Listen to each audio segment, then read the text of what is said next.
ಸ್ವಾಧೀನ ವಿಚಾರಕ್ಕೆ ಕೊನೆಗೂ ಟ್ವಿಸ್ಟ್ ಸಿಕ್ಕಿದ್ದು ಈಗಾಗಲೇ ಅತಿ ದೊಡ್ಡ ಜಯ ರೈತರಿಗೆ ಸಿಕ್ಕಿದೆ. ಸಿದ್ದರಾಮಯ್ಯನವರು ಭೂ ಸ್ವಾಧೀನ ಪ್ರಕ್ರಿಯೆ ನಿರ್ಧಾರ ವಾಪಸ್ಸನ್ನ ಪಡೆದುಕೊಳ್ತಾ ಇರುವಂತದ್ದು. ಸೊ ಪ್ರಮುಖವಾಗಿ ಒಂದು ಕಡೆ ರೈತರ ಅತಿ ದೊಡ್ಡ ಹೋರಾಟ ಆಗಿತ್ತು. ಸರ್ಕಾರ ಇದಕ್ಕೆ ಮಣಿಯಲೇಬೇಕಾಗಿತ್ತು. ಅದರ ಜೊತೆಗೆ ಯಾವುದೇ ಕಾರಣಕ್ಕೂ ಕೂಡ ರೈತರು ನಮ್ಮ ಭೂಮಿಯನ್ನ ಬಂಡವಾಳಶಾಹಿಗಳಿಗೆ ಬಿಟ್ಕೊಡೋದಿಲ್ಲ ಅಂತ ಒಂದು ಕಡೆ ಪಟ್ಟನ್ನ ಹಿಡಿದು ಕೂತ್ಬಿಟ್ಟಿದ್ರು. ಇದೊಂದು ವಿಶಿಷ್ಟ ಮತ್ತು ಐತಿಹಾಸಿಕ ಹೋರಾಟ ಸರ್ಕಾರದ ಸಾಧಕ ಬಾಧಕ ಚರ್ಚೆ ಮಾಡಿ ತೀರ್ಮಾನಕ್ಕೆ ಬಂದಿದೆ ಎನ್ನುವ ಮುಖಾಂತರವಾಗಿ ಸಿದ್ದರಾಮಯ್ಯನವರು ಹೇಳಿಕೆಯನ್ನ ಕೊಟ್ಟಿರುವಂತದ್ದು.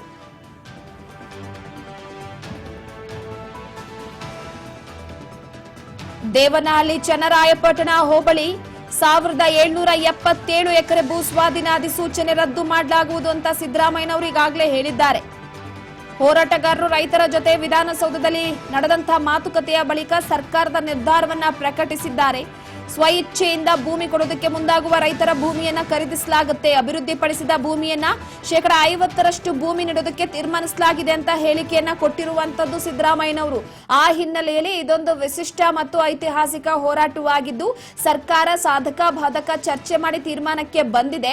ಸಭೆಯ ಬಳಿಕ ಸಿಎಂ ಸಿದ್ದರಾಮಯ್ಯನವರು ಹೇಳಿಕೆ ಕೊಟ್ಟಿದ್ದಾರೆ. 10 ದಿನ ಸಮಯಾವಕಾಶವನ್ನ ಕೇಳಿದ್ವಿ. 1777 ಎಕರೆ ಅಂತಿಮ ಅಧಿಸೂಚನೆ ಆಗಿತ್ತು. 1777 ಜಮೀನನ್ನ ಸಂಪೂರ್ಣವಾಗಿ ಬಿಟ್ಟಿದ್ದೇವೆ. ರೈತರು ಸ್ವಯಂ ಪ್ರೇರಿತರಾಗಿ ಕೊಡೋಕೆ ಮುಂದೆ ಬಂದ್ರೆ ಅಭ್ಯಂತರವಿಲ್ಲ. ರೈತರ ಜಮೀನು ಒಪ್ಪಂದದ ಮೇಲೆ ತೆಗೆದುಕೊಳ್ತೇವೆ ಅಂತ ಹೇಳಿಕೆಯನ್ನ ಕೊಟ್ಟಿದ್ದಾರೆ.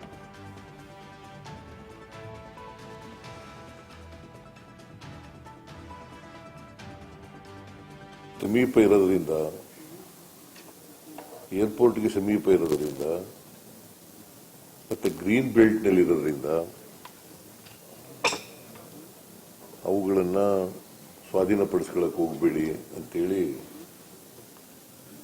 ಅವರು ವಿರೋಧವನ್ನು ವ್ಯಕ್ತಪಡಿಸಿದ್ರು, ಪ್ರತಿಭಟನೆಯನ್ನು ಕೂಡ ಮಾಡಿದರು. ಸರ್ಕಾರ ಅವ್ರ ಜೊತೆಯಲ್ಲಿ 5-6 ಸಭೆಗಳನ್ನು ಮಾಡಿದೆ. ಮಾಹಿತಿಯನ್ನ ನೀಡ್ತಾ ಹೋಗ್ತಾರೆ ನಮ್ಮ ಪ್ರತಿನಿಧಿ ರೇಣುಕಾ ಸಂಪರ್ಕದಲ್ಲಿದ್ದಾರೆ.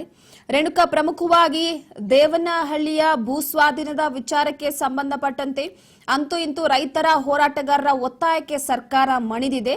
ಈಗಾಗಲೇ ಭೂ ಸ್ವಾಧೀನ ರದ್ದು ಮಾಡಿರುವಂತದ್ದು, ಈ ಬಗ್ಗೆ ಮಾಹಿತಿ ಕೊಡೋದಾದ್ರೆ. ಕರೆ ಕಟ್ಟಾಗಿದೆ, ಮತ್ತೆ ಅವರನ್ನ ಸಂಪರ್ಕಿಸೋಣ. ಈಗಾಗಲೇ ಸಿದ್ದರಾಮಯ್ಯನವರು ಕೂಡ ಹೇಳಿದ್ದಾರೆ ಸರ್ಕಾರದ ಸಾಧಕ ಬಾಧಕ ಎಲ್ಲವನ್ನ ನೋಡಿಕೊಂಡು ಈ ತೀರ್ಮಾನಕ್ಕೆ ಬಂದಿದ್ದೀವಿ ಅಂತ. ಅದರ ರೈತರಿಗೆ ಸಿಕ್ಕಿರುವಂತಹ ಅತಿ ದೊಡ್ಡ ಜಯ ಕೂಡ ಐತಿಹಾಸಿಕ ನಿರ್ಧಾರ ಕೂಡ. ಯಾಕಂದ್ರೆ 1777 ಎಕರೆಯನ್ನ ಕೈ ಬಿಟ್ಟಿರುವಂತದ್ದು. ರೈತರೇನಾದ್ರೂ ಅಕಸ್ಮಾತ್ ಭೂಮಿ ಕೊಡ್ತೀವಿ ಅಂತ ಸ್ವಇಚ್ಛೆಯಿಂದ ಬಂದ್ರೆ ಖಂಡಿತವಾಗ್ಲೂ ಕೊಂಡ್ಕೊಳ್ತೀವಿ ಎನ್ನುವ ಮುಖಾಂತರವಾಗಿ ಹೇಳಿಕೆ ಕೊಟ್ಟಿದ್ದಾರೆ. ನೇಗಿಲು ಕಟ್ಟಕ್ಕೆ ಬರ್ತದೋ ಇಲ್ಲೋ ಗೊತ್ತಿಲ್ಲ.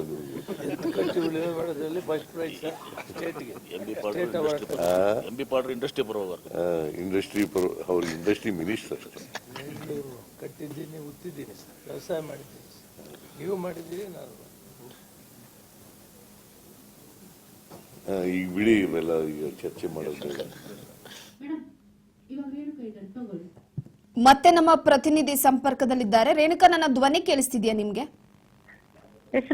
ಎಸ್, ಪ್ರಮುಖವಾಗಿ ನೋಡಿ, ಭೂ ಸ್ವಾಧೀನದ ವಿಚಾರಕ್ಕೆ ಸಂಬಂಧಪಟ್ಟಂತೆ ಸರ್ಕಾರ ಅಂತೂ ಇಂತೂ ಐತಿಹಾಸಿಕ ನಿರ್ಧಾರವನ್ನ ಮಾಡಿರುವಂತದ್ದು. ರೈತರಿಗೆ ಹೋರಾಟಗಾರರಿಗೆ ಒಂದ್ ಕಡೆ ಜಯ ಸಿಕ್ಕಿದೆ. ಅದರ ಸ್ವಇಚ್ಛೆಯಿಂದ ಭೂಮಿ ಕೊಟ್ರೆ ನಾವು ಬೇಡ ಅನ್ನಲ್ಲ ಅಂತ ಒಂದ್ ಕಡೆ ಸಿದ್ದರಾಮಯ್ಯನವರು ಹೇಳಿಕೆ ಕೊಟ್ಟಿದ್ದಾರೆ. ಈ ಬಗ್ಗೆ ಮಾಹಿತಿ ಕೊಡೋದಾದ್ರೆ. ರೂಪಾ, ಏನು ದೇವನಹಳ್ಳಿ ಜಮೀನಿಗೆ, ಕೃಷಿ ಜಮೀನಿಗೆ ಸಂಬಂಧಪಟ್ಟಂತೆ ಈ ಹಿಂದೆ ಬಿಜೆಪಿ ಸರ್ಕಾರ ಇದ್ದಾಗ್ಲಿಂದಲೂ ಕೂಡ ಆ ಒಂದು ಜಮೀನನ್ನು ಸರ್ಕಾರ ವಶಪಡಿಸ್ಕೊಳ್ಬೇಕು, ಅಲ್ಲಿ ಒಂದು ಇಂಡಸ್ಟ್ರಿಯನ್ನು ಕಟ್ಟಬೇಕು ಅನ್ನೋ ಒಂದು ನಿರ್ಧಾರಕ್ಕೂ ಕೂಡ ಬಂದಿತ್ತು. ಇದನ್ನು ವಿರೋಧಿಸಿ ಈಗಾಗಲೇ ರೈತರು ಕೂಡ ಸಾಕಷ್ಟು ಹೋರಾಟಗಳನ್ನು ಕೂಡ ಮಾಡಿದ್ರು. ರೈತರ ಜೊತೆಗೆ ಒಂದಿಷ್ಟು ಕಲಾವಿದರು ಕೂಡ ಕೈ ಜೋಡಿಸಿದ್ರು. ಅದ್ರ ಜೊತೆಗೆ ಸಂಘಟನೆಗಳು ಕೂಡ ರೈತರ ಪರವಾಗಿ ನಿಂತು ಹೋರಾಟವನ್ನು ಕೂಡ ಮಾಡಿದ್ರು. ಇಂದಿಗೆ ಸುಮಾರು 1199 ದಿನಗಳವರೆಗೂ ಕೂಡ ನಿರಂತರ ಪ್ರತಿಭಟನೆಯನ್ನು ಕೂಡ ರೈತರು ಕೂಡ ಮಾಡ್ತಾ ಇರುವಂತದ್ದು. ಯಾವುದೇ ಕಾರಣಕ್ಕೂ ಸರ್ಕಾರ ರೈತರ ಜಮೀನನ್ನು ಕೂಡ ವಶಪಡಿಸಿಕೊಳ್ಬಾರ್ದು ಅಂತಕ್ಕಂಥ ಒತ್ತಾಯವನ್ನು ಇಟ್ಕೊಂಡು ಇದಾದ ನಂತರ ಸಿಎಂ ಕೂಡ ಇದಕ್ಕೆ ಸಂಬಂಧಪಟ್ಟಂತೆ ಮತ್ತೆ ಈ ಹಿಂದೆ ಸಿಎಂ ಸಿದ್ದರಾಮಯ್ಯ ಅವರು ಕೂಡ ವಿರೋಧ ಪಕ್ಷದ ನಾಯಕರಾಗಿದ್ದಾಗಲೂ ಕೂಡ ಅಲ್ಲಿರ್ತಕ್ಕಂಥ ಪ್ರತಿಭಟನಾಕಾರರಿಗೂ ಕೂಡ ಭೇಟಿ ಕೊಟ್ಟು ಅವ್ರಿಗೂ ಕೂಡ ಭರವಸೆಯನ್ನು ಕೂಡ ಕೊಟ್ಟಿದ್ರು. ನಮ್ಮ ಸರ್ಕಾರ ಬಂದರೆ ಸಕಾರಾತ್ಮಕ ನಿರ್ಧಾರವನ್ನು ತೆಗೆದುಕೊಳ್ತೀವಿ ಅಂತಕ್ಕಂಥ ಭರವಸೆಯನ್ನು ಕೂಡ ಕೊಟ್ಟಿದ್ರು. ಆ ಮಾತಿನಂತೆ ಸಿಎಂ ಅವರು ಕೂಡ 2 ಸುತ್ತಿನ ಸಭೆಗಳನ್ನು ಕೂಡ ಮಾಡಿರುವಂತದ್ದು. ಮೊನ್ನೆಯಷ್ಟೇ ಸಿಎಂ ಒಂದು ಕಚೇರಿಯಲ್ಲೂ ಕೂಡ ಕಾನೂನು ತಜ್ಞರ ಒಂದು ಸಭೆಯನ್ನು ಕೂಡ ಮಾಡಿದ್ರು. ಅದಾದ ನಂತರ ರೈತರಿಗೂ ಕೂಡ 10 ದಿನಗಳ ಕಾಲ ಸಮಯಾವಕಾಶವನ್ನು ಕೂಡ ಕೇಳಿದ್ರು. ಇದಾದ ನಂತರ ಒಂದಿಷ್ಟು ರೈತರು ಕೂಡ ಇಂದಿಗೂ ಕೂಡ ಪ್ರತಿಭಟನೆಯನ್ನು ಕೂಡ ನಡೆಸ್ತಾ ಇದ್ರು. ಮತ್ತೊಂದ್ ಕಡೆ ಒಂದಿಷ್ಟು ರೈತರು ಕೂಡ ನಾವು ಸರ್ಕಾರಕ್ಕೆ ಭೂಮಿ ಕೊಡ್ಲಿಕ್ಕೆ ನಮಗೂ ಕೂಡ ಇಷ್ಟ ಇದೆ, ಮಾರ್ಕೆಟ್ ಪ್ರೈಸ್ ಅಲ್ಲಿ ಏನೆಲ್ಲ ದರ ಕೊಡ್ತೀರಾ ಆ ಒಂದು ದರ ಕೊಟ್ಟು ನಮ್ಮ ಭೂಮಿಯನ್ನು ಖರೀದಿ ಮಾಡಿ ಅಂತಕ್ಕಂತ ಮಾತುಗಳನ್ನು ಕೂಡ ಒಂದಿಷ್ಟು ರೈತರು ಸಿಎಂ ಭೇಟಿ ಮಾಡಿ ಮೊನ್ನೆಯಷ್ಟೇ ಹೇಳಿದ್ರು. ಅದಾದ ನಂತರ ಇಂದು ಅಧಿಕೃತ ಒಂದು ಆದೇಶವನ್ನು ಕೂಡ ಹೊರಡಿಸುವ ಒಂದು ಸಭೆಯನ್ನು ಕೂಡ ಸಿಎಂ ಅವರು ಕರೆದಿದ್ರು. ವಿಧಾನಸೌಧದ ಸಮಿತಿ ಕೊಠಡಿಯಲ್ಲೂ ಕೂಡ ಈ ಒಂದು ಸಭೆಯು ಕೂಡ ನಡೀತು. ಸಾಕಷ್ಟು ರೈತರು 40ಕ್ಕೂ ಹೆಚ್ಚು ರೈತರು ಕೂಡ ಆಗಮಿಸಿದ್ರು. ದೇವನಹಳ್ಳಿ ಭಾಗದ ಸುಮಾರು 13 ಹಳ್ಳಿಗಳಿಂದಲೂ ಕೂಡ ರೈತರು ಕೂಡ ಬಂದಿದ್ರು. ಅದ್ರ ಜೊತೆಗೇನೆ ಸಂಘಟನೆಯಲ್ಲಿ ಯಾರೆಲ್ಲ ಭಾಗವಹಿಸಿದ್ರು ಪ್ರತಿಭಟನೆಯಲ್ಲಿ ಅವರು ಕೂಡ ಒಂದು ಅಧ್ಯಕ್ಷರು ಬಂದಿದ್ರು. ಪ್ರಮುಖವಾಗಿ ನಟರಾದಂತಹ ಪ್ರಕಾಶ್ ರಾಜ್ ಅವರು ಕೂಡ ಈ ಒಂದು ಸಭೆಯಲ್ಲೂ ಕೂಡ ಭಾಗವಹಿಸಿದ್ರು. ಅದ್ರ ಜೊತೆಗೆ ಸಿಎಂ ಸಿದ್ದರಾಮಯ್ಯ, ಸಂಪುಟ ಸಚಿವರಾದಂತಹ MB ಪಾಟೀಲ್ ಇರ್ಬೋದು, ಮುನಿಯಪ್ಪ ಇರ್ಬೋದು, ಪ್ರಿಯಾಂಕ್ ಖರ್ಗೆ ಇರ್ಬೋದು, ಕೃಷ್ಣ ಬೈರೇಗೌಡರು ಎಲ್ಲರೂ ಕೂಡ ಈ ಒಂದು ಸಭೆಯಲ್ಲೂ ಕೂಡ ಭಾಗಿಯಾಗಿದ್ರು. ಪ್ರಮುಖವಾಗಿ ಈ ಒಂದು ಸಭೆಯಲ್ಲಿ ರೈತರ ಒಂದು ಭೂಮಿಯನ್ನು ಯಾವ ರೀತಿಯಾಗಿ ವಶಪಡಿಸ್ಕೊಳ್ಳೋದ ಅಥವಾ ರೈತರಿಗೆ ವಾಪಸ್ ಕೊಡೋದ, ಇಲ್ಲ ಅದನ್ನ ಗ್ರೀನ್ ಬೆಲ್ಟ್ ಆಗಿ ಪರಿವರ್ತನೆ ಮಾಡೋದಾ ಅನ್ನೋದ್ರ ಬಗ್ಗೆ ಕೂಡ ಸಾಕಷ್ಟು ಚರ್ಚೆ ಆಗಿತ್ತು. ಫೈನಲ್ ಆಗಿ ಸರ್ಕಾರ ರೈತರಿಗೆ ಮತ್ತೆ ಹೋರಾಟಗಾರರಿಗೂ ಕೂಡ ಸಿಹಿ ಸುದ್ದಿಯನ್ನು ಕೂಡ ಕೊಟ್ಟಿರುವಂತದ್ದು. ಯಾವುದೇ ಕಾರಣಕ್ಕೂ ಕೂಡ ರೈತರ ಭೂಮಿಯನ್ನು ನಾವು ವಶಪಡಿಸ್ಕೊಳ್ಳಲ್ಲ, ಸಂಪೂರ್ಣವಾಗಿ ಈ ಒಂದು ನೋಟಿಫಿಕೇಶನ್ ಅನ್ನು ಫೈನಲ್ ನೋಟಿಫಿಕೇಶನ್ ಏನ್ ಕೊಟ್ಟಿದ್ವಿ ಅದೆಲ್ಲವನ್ನು ಕೂಡ ರದ್ದು ಮಾಡ್ತಿದೀವಿ ಅಂತಕ್ಕಂತ ಘೋಷಣೆಯನ್ನು ಕೂಡ ಸಿಎಂ ಸಿದ್ದರಾಮಯ್ಯ ಅವರು ಕೂಡ ಹೇಳಿರುವಂತದ್ದು. ಅದಾದ ನಂತರ ಅವರು ಆದ್ರೆ ಸ್ವಇಚ್ಛೆಯಿಂದ ಯಾರಾದ್ರೂ ರೈತರು ತಮ್ಮ ಭೂಮಿಯನ್ನು ಇಂಡಸ್ಟ್ರಿಗೆ ನಮ್ಮ ಉದ್ದೇಶವೂ ಕೂಡ ಹೌದು, ಇಂಡಸ್ಟ್ರಿಯನ್ನು ಸಾಕಷ್ಟು ರೀತಿಯಲ್ಲೂ ಕೂಡ ಬೆಳೆಸ್ಬೇಕು. ಹಾಗಾಗಿ ಆ ಒಂದು ಉದ್ದೇಶದಲ್ಲಿ ಯಾರಾದ್ರೂ ರೈತರು ನಮ್ಗೆ ಸ್ವ ಇಚ್ಛೆಯಿಂದ ಭೂಮಿಯನ್ನು ಕೊಡ್ಲಿಕ್ಕೆ ಮುಂದೆ ಬಂದ್ರೆ ಅವ್ರಿಗೂ ಕೂಡ ನಾವು ಸೂಕ್ತ ಪರಿಹಾರವನ್ನು ಕೊಟ್ಟು ಅಂತಹ ಭೂಮಿಯನ್ನು ವಶಪಡಿಸ್ಕೊಳ್ತೀವಿ ಅಂತಕ್ಕಂಥ ಮಾತುಗಳನ್ನು ಕೂಡ ಹೇಳಿರುವಂತದ್ದು. ಜೊತೆಗೇನೆ ಈ ಒಂದು ನೋಟಿಫಿಕೇಶನ್ ರದ್ದು ಕೇವಲ ದೇವನಹಳ್ಳಿಯ ಒಂದು ಭಾಗದಲ್ಲಿ ಇರ್ತಕ್ಕಂಥ ರೈತರಿಗೆ ಮಾತ್ರ ಸೀಮಿತವಾಗಿರುತ್ತೆ ಹೊರತು ಇದನ್ನು ಹೊರತುಪಡಿಸಿ ಬೇರೆ ಒಂದು ಜಮೀನುಗಳಿಗೆ ಯಾವುದೇ ರೀತಿಯಾದಂತಹ ನೋಟಿಫಿಕೇಶನ್ ರದ್ದು ಅನ್ವಯ ಆಗಲ್ಲ ಅಂತಕ್ಕಂಥ ಸ್ಪಷ್ಟನೆಯನ್ನು ಕೂಡ ಈಗಾಗಲೇ ಸಿಎಂ ಅವರು ಕೂಡ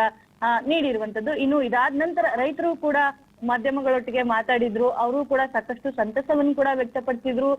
ಸುಮಾರು ವರ್ಷಗಳಿಂದ ಈ ಒಂದು ಹೋರಾಟವನ್ನು ನಾವು ಕೂಡ ಮಾಡ್ಕೊಂಡು ಬಂದಿದ್ವಿ. ಯಾವುದೇ ಕಾರಣಕ್ಕೂ ಕೂಡ ಸರ್ಕಾರ ಭೂಮಿಯನ್ನು ವಶಪಡಿಸ್ಕೊಳ್ಬಾರ್ದು, ನಾವು ನಿರಂತರವಾಗಿ ಈ ಒಂದು ಭೂಮಿಯಲ್ಲಿ ಕೃಷಿ ಚಟುವಟಿಕೆಗಳನ್ನು ಕೂಡ ಮಾಡ್ಕೊಂಡು ಬರ್ತಾ ಇದ್ದೀವಿ. ಹಾಗಾಗಿ ಯಾವುದೇ ಕಾರಣಕ್ಕೂ ಕೂಡ ಭೂಮಿಯನ್ನು ಬಿಟ್ಕೊಡಲ್ಲ ಅಂತಕ್ಕಂತ ನಿರ್ಧಾರಕ್ಕೂ ಕೂಡ ರೈತರು ಕೂಡ ಬಂದಿರುವಂತದ್ದು. ಪ್ರಕಾಶ್ ರಾಜ್ ಅವರು ಕೂಡ ಮಾಧ್ಯಮಗಳಿಗೆ ಪ್ರತಿಕ್ರಿಯೆ ನೀಡಿ ಇದು ರೈತರಿಗೆ ಮತ್ತೆ ಹೋರಾಟಗಾರರಿಗೆ ಸಿಕ್ಕಂತಹ ಜಯ ಇದಾಗಿದೆ. ಮತ್ತೆ ಯಾರೆಲ್ಲ ಸ್ವಯಂ ಪ್ರೇರಣೆಯಾಗಿ ಭೂಮಿ ಕೊಡ್ತೀವಿ ಅಂತ ಹೇಳಿ ಮುಂದೆ ಬಂದಿದ್ರು ಅವ್ರಿಗೂ ಕೂಡ ಜಾಗೃತಿ ಮೂಡಿಸುವಂತಹ ಕಾರ್ಯವನ್ನು ಕೂಡ ಮಾಡ್ತೀವಿ ಮುಂದಿನ ದಿನಗಳಲ್ಲಿ. ಯಾವೊಬ್ಬ ರೈತರು ಕೂಡ ತಮ್ಮ ಜಮೀನನ್ನು ಯಾವುದೇ ಕಾರಣಕ್ಕೂ ಕೂಡ ಮಾರಾಟ ಮಾಡಬಾರ್ದು, ಅದೇ ಜಮೀನಲ್ಲಿ ಕೃಷಿ ಮಾಡಬೇಕು. ಇದಕ್ಕೆ ಸಂಬಂಧಪಟ್ಟಂತೆ ರೈತರಿಗೂ ಕೂಡ ಯಾವ ರೀತಿಯಾಗಿ ಅನುಕೂಲ ಮಾಡ್ಕೊಳ್ಬೇಕು ಆ ಒಂದು ರೀತಿಯಲ್ಲೂ ಕೂಡ ಸರ್ಕಾರವು ಕೂಡ ಮುಂದಿನ ದಿನಗಳಲ್ಲಿ ರೈತರಿಗೂ ಕೂಡ ಹೆಚ್ಚಿನ ಅನುಕೂಲವನ್ನು ಕೂಡ ಮಾಡಿಕೊಟ್ರೆ ರೈತರಿಗೂ ಕೂಡ ಸಾಕಷ್ಟು ಅನುಕೂಲ ಆಗುತ್ತೆ ಅನ್ನೋ ರೀತಿಯಲ್ಲೂ ಕೂಡ ರೈತರು ಕೂಡ ಹೇಳಿರುವಂತದ್ದು. ಒಟ್ನಲ್ಲಿ ಏನು ಸುಮಾರು 1777 ಎಕರೆ ಏನು ಭೂಮಿ ಇತ್ತು ರೂಪ, ಈ ಒಂದು ಭೂಮಿಯನ್ನು ಕೂಡ ಸಂಪೂರ್ಣವಾಗಿ ಸರ್ಕಾರ ವಶಪಡಿಸ್ಕೊಳ್ಬೇಕು ಅನ್ನೋ ಒಂದು ನಿರ್ಧಾರವನ್ನು ಕೂಡ ಸದ್ಯಕ್ಕೆ ಕೈ ಬಿಟ್ಟಿರುವಂತದ್ದು. ಇದರಿಂದ ರೈತರಿಗೂ ಕೂಡ ಸಾಕಷ್ಟು ಸಂತಸವನ್ನು ಕೂಡ ತಂದಿರುವಂತದ್ದು. ಅವರ ಒಂದು ಜಯಕ್ಕೂ ಕೂಡ ಅವರ ಒಂದು ಹೋರಾಟಕ್ಕೂ ಕೂಡ ಸಂದ ಜಯ ಅಂತಾನೆ ಹೇಳ್ಬೋದು ರೂಪ. ಇದು ಥ್ಯಾಂಕ್ ಯು ನಿಮ್ಮೆಲ್ಲ ಮಾಹಿತಿಗಾಗಿ ರೇಣುಕಾ. ಪ್ರಮುಖವಾಗಿ ನೋಡಿ ರೈತರ ನಿರಂತರ ಹೋರಾಟ ಇದಾಗಿತ್ತು. ಸರ್ಕಾರ ಈ ಒಂದು ನಿರ್ಧಾರವನ್ನ ಕೈ ಬಿಡೋವರೆಗೂ ಕೂಡ ನಾವು ಹೋರಾಟದಿಂದ ಹಿಂದೆ ಸರಿಯಲ್ಲ ಅಂತ ರೈತರುಗಳು ಹೋರಾಟಗಾರರು ಎಲ್ಲರೂ ಕೂಡ ಪಟ್ಟನ್ನ ಹಿಡಿದು ಕೂತಿದ್ರು. ಸೊ ಹಾಗಾಗಿ ಅಂತೂ ಇಂತೂ ಫೈನಲಿ 10 ದಿನಗಳ ಕಾಲಾವಕಾಶವನ್ನ ಕೇಳಿತ್ತು ಸರ್ಕಾರ. ಅದಾದ ನಂತರವಾಗಿ ತಜ್ಞರ ಜೊತೆ ಮಾತುಕತೆ ನಡೆಸಿ ಸರ್ಕಾರದ ಸಾಧಕ ಬಾಧಕಗಳನ್ನ ಆಲೋಚಿಸಿ ಅಕಸ್ಮಾತ್ ಈ ಭೂಮಿಯನ್ನ ಕೈ ಬಿಟ್ರೆ ಏನಾದ್ರೂ ಸರ್ಕಾರಕ್ಕೆ ಲಾಸ್ ಇದೆಯಾ ಇವೆಲ್ಲವನ್ನ ಕೂಡ ಗಮನ ಹರಿಸಿ ಫೈನಲಿ ಒಂದು ನಿರ್ಧಾರ